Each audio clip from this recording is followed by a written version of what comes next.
Welcome to the One Step Wealthier podcast, where I help you to get a little bit better every day and to achieve your financial goals. Follow along with me, and every week we will talk about all things personal development and personal finance. Together, we can get one step wealthier. Good morning, everyone, and welcome to yet another episode of the One Step Wealthier podcast. So today I wanted to talk about every job I took to fund my FIRE journey. Let's go for it.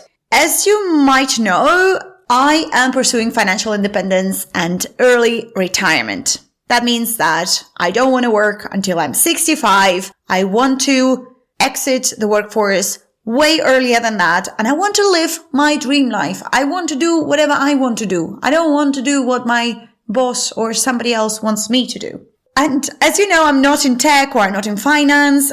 I'm not DINK either, so I don't have somebody else who has another income. I'm not dual income, no kids. I'm actually a SINK, which is single income, no kids, and just above minimum wage.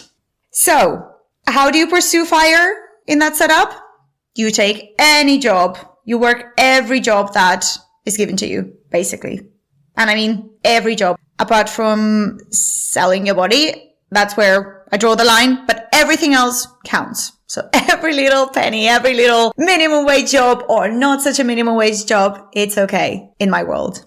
So I studied translation and interpreting. I have a degree in translation and interpreting. I speak multiple languages. And before I started studying that, and also while I was studying that, I thought that I would be very successful in my career. And I still remember in high school, one of my teachers told me, yes, if you study translation with all of your abilities, the companies will actually fight for you. So I was ready for the companies to fight for me. So when I finished, I was like, where are all the companies fighting for me? And also I finished into the 2008 financial crisis. So it was 2011. Anyway, the things were not like my teacher imagined really, or like I imagined. And that's okay. So the reality is that I landed a job in a software company and I was translating the software for a while. So it was about 3 years. And then the company realized that they didn't need the software to be translated into Spanish or into any other language, and they made the whole team redundant. To be honest with you, it was a very, very boring job. It was like, congratulations, you selected the printer 2. Please click here to select the printer 1. And I was thinking, is that my life? Is that all there is? Hey, I just wanted to pause for a second and let you know that I made something for you. It's a free guide called Start Investing Without Freaking Out. I created it for women who want to invest, but feel like it's not for people like us. It's a guide I wish I had 10 years ago, when I had no idea where to begin. Just click the link in my Instagram bio at One Step Wealthier or in the description below to grab it. Now, back to the episode. So I realized early that translating was not sustainable or exciting at the time.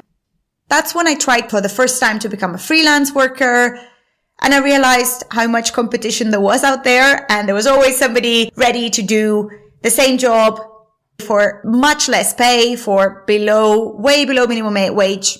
And even now, AI is doing that for free. So I realized translation was not sustainable, so I jumped onto something else. And what was that something else? So that's something else. I started working in numerous call centers. More than I could imagine, really. I worked in many different companies, answering phones all day in customer service. And that's not pretty. I mean, at the time, I didn't mind it. I think now I would mind it a little bit more. And I'm still getting a lot of emails, maybe once a month, twice a month, offering me some odd call center job somewhere in south of Europe. And it was okay for the time. It paid the bills and then some. And it taught me many things. It taught me how to express myself, how to sound confident on the phone, how to speak with strangers. It was great for that. And also it gave me some office experience, which was great as well. If you work in a call center, you have to sound professional no matter how absurd is the call. Okay. So that's actually something that I took out from that job. But then call centers are not pretty. You have 3-minute target for every call. You have to make 60 to 70 calls every single day. And if you don't, you get fired. There's another person waiting in the queue for your chair. So it doesn't really matter. If you don't hit your target a couple of weeks in a row, you get fired. And that's it. Also now, whenever I speak with a personal call center, I actually remember that I used to be there. And if a call center person ever hangs up on you, don't be mad, okay? Maybe they just trying not to get fired next week because maybe they didn't hit their target with this week and they're trying to kind of shorten their calls a little bit by hanging up a few of them to not to get fired. So maybe they're trying just to feed their kids. So please do not be mad at them, forgive them, call again. I'm not saying that I was doing that. Anyway, yeah, you do what you have to do. So let's change the topics. So just to summarize, I wasn't very proud of this work, but it built my key skills.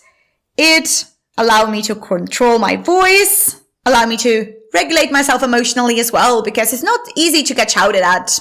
Not on every call, but pretty much on every second call and being called all sorts of words because the distance is there. They don't see you and they don't call you pretty words, really. They don't praise you. They might not even not praise you if you do something right. But if your company that you are representing because you are the voice of the company, but you have nothing to do with the company, most of the time you don't even work for that company. Most of the time this is an external company providing the call center services for that big company, and people, when they call, I don't really get that. They just think that they are speaking with the CEO. The CEO is not out there taking your calls. You're not that important. So this was during my 20s. I had a translation job and I also had numerous call center experiences, let's say.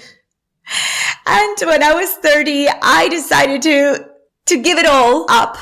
I decided to just leave Europe for a while. And that was my second attempt to pursue my career as a freelance translator on the go from my laptop, from somewhere else, from somewhere exotic. And that was going to be super cool.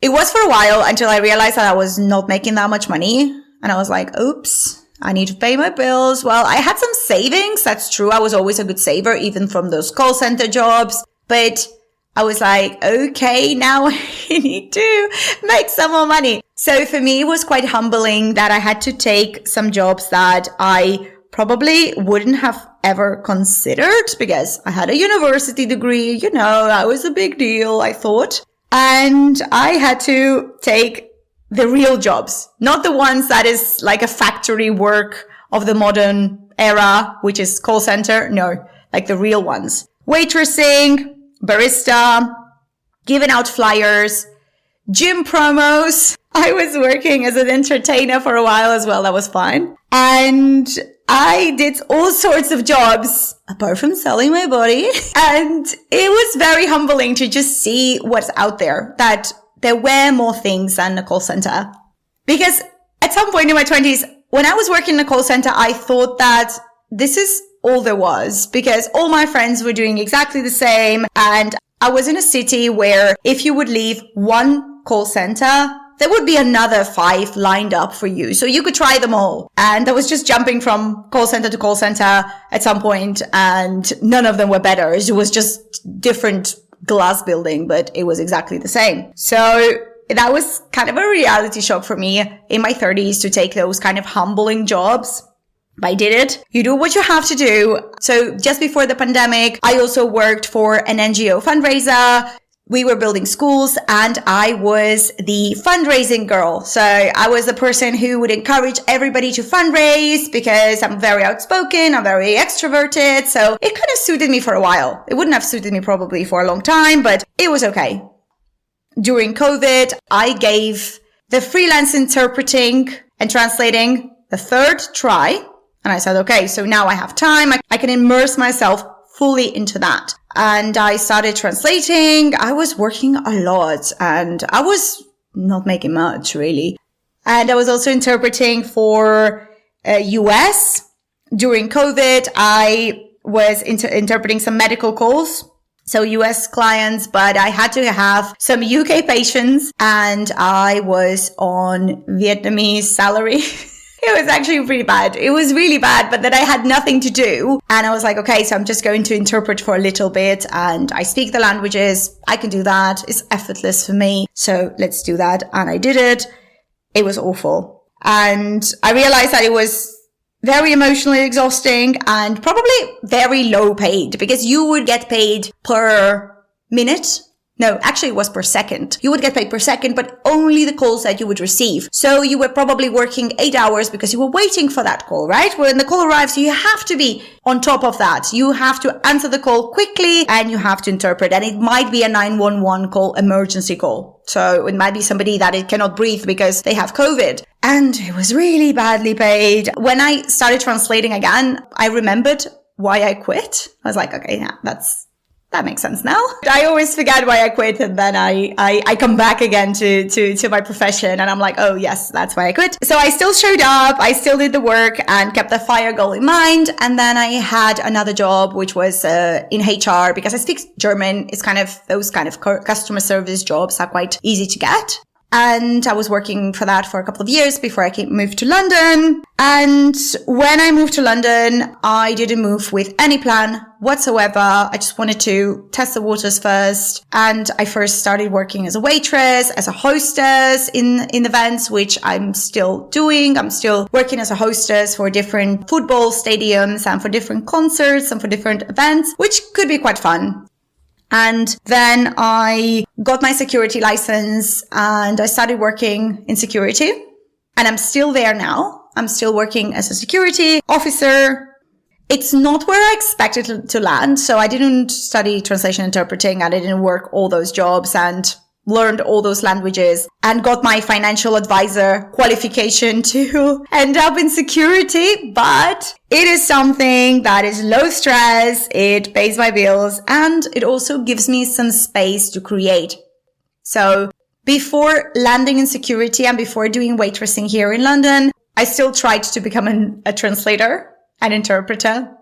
So I was interpreting for a little while for the NHS and for social services such as Universal Credit, so Department of Working and Pensions.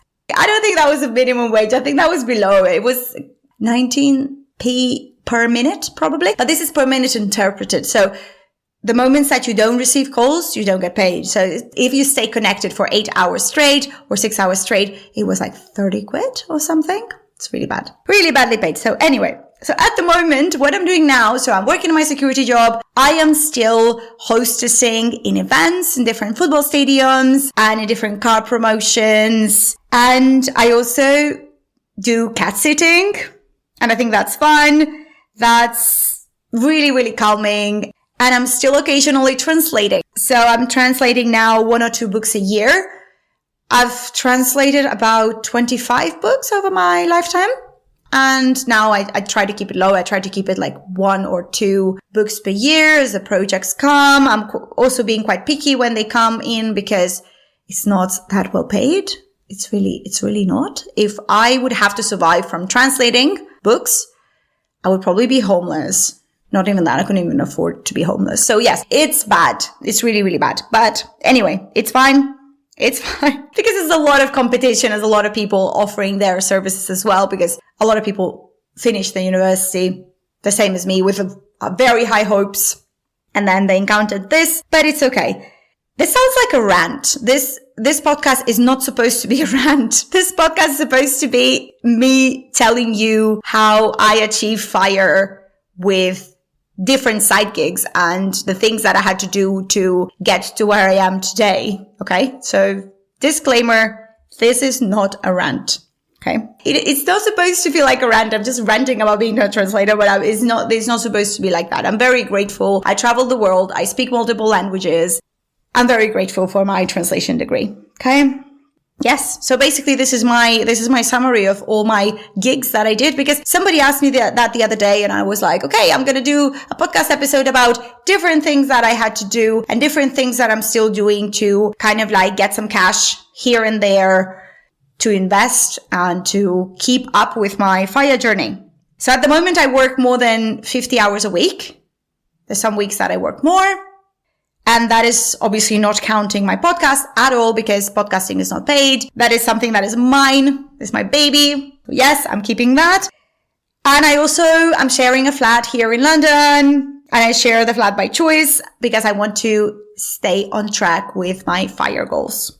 And as you know, in February, I got fully qualified from becoming a financial advisor. I'm a qualified regulated financial planner, and also I can advise on mortgages and equity release.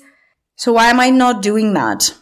Well, to be honest with you, I thought about it long and hard. I might be coming to that, but the issue is that if I work for one of those companies in the city, I have to sell products that I don't truly believe in. And I actually prefer to give that advice on my own way by coaching people and by giving them guidance rather than advice. So I'm not slacking here. I'm choosing freedom. And I work a lot. Probably as a financial advisor, I wouldn't work that many hours a week, but I work with something that is aligned with me, not with something that would be aligned with a company who is only looking to make profit and not to help people. I would work for a company that has very high values, and I still need to find that company. So until I find it, I will still keep producing my podcast, and I will try helping people in other ways that I think are more suitable. So FIRE isn't actually for 6-figure DINKs, dual income, no kids. It can be attained for a sink like me as well, with a bike and a lunchbox. So, what was the weirdest job you ever did to make some extra money? DM me with that. I'm curious to hear actually. What was the weirdest job? And also, to invest, are you waiting for the perfect income, or are you ready to start with what you've got? Because hopefully this podcast episode will show you that you don't have to have a 6-figure salary to start investing, that you can actually start investing from very low paid jobs. And it doesn't really matter if you're not making that much money. So if this resonated and you want to talk about your money journey, I'm opening up a few free coaching spots. Just message me on Instagram, onestepwealthier, or email onestepwealthier@gmail.com. No pressure, just a chat. And I hope that my today's reflections have motivated you to start investing. Remember, the best time to invest was yesterday, and the second best is today. And please note that this is not individual financial advice. Please do your own research before making any financial decisions. You have just invested in your personal development by listening to this podcast. Thank you for being here and helping yourself to become one step wealthier. Don't forget to subscribe to access new content every week and to better yourself. Stay wealthy, and I hope that you have a wonderful day.